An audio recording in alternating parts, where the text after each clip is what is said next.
మాజీ మంత్రి కేటీఆర్ పై ఫైర్ అయ్యారు ప్రభుత్వ విప్ బీర్లా ఐలయ్య. ప్రజా ప్రభుత్వంపై కేటీఆర్ మతి భ్రమించి మాట్లాడుతున్నారని విమర్శించారు. అధికారం పోయిందన్న బాధతో ప్రభుత్వంపై విమర్శలు చేస్తున్నారని మండిపడ్డారు. కేటీఆర్ నోరు అదుపులో పెట్టుకోవాలని సూచించారు. అవినీతి డబ్బుతో పింక్ మీడియాతో ప్రభుత్వాన్ని బదనాం చేయాలని చూస్తున్నారని మండిపడ్డారు బీర్లా ఐలయ్య. ఏ పథకం చేపట్టినా కాలంలో కట్టబెట్టినట్టుగా ఆయన వెకిలి చేష్టలతోటి మా ప్రభుత్వం గురించి చిల్లర మల్లర మాట్లాడుతుండు.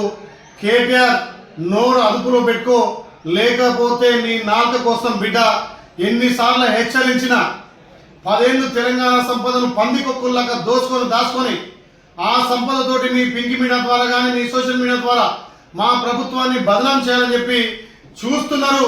తస్మాత్ జాగ్రత్త. మా ప్రజాప్రభుత్వం, మా గౌరవ ముఖ్యమంత్రి రేవంత్ రెడ్డి గారు, మా మంత్రులు ఈ 15 నెలల్లో ఒక్కొక్కటిగా సంక్షేమ పథకాలు, తల్లి సోన్యం ఇచ్చినటువంటి అభయసం 6 గ్యారెంటీలు అమలు చేస్తుంటే ప్రజలలో వస్తున్నటువంటి ఆదరణ చూసి ఓర్వలేక చిల్లర మల్లర రాజకీయాలు చేస్తున్నారు. ప్రభుత్వం వచ్చిన కాంచెల ప్రజాప్రభుత్వాన్ని కూలుస్తాం అంటున్నారు. సిగ్గుమాలి ఇలా మీకు చందాలు ఇస్తున్నారు. కాంగ్రెస్ ఎమ్మెల్యేలను కొనుమని మాకు చందాలు ఇస్తారని సిగ్గుమాలిన మాటలు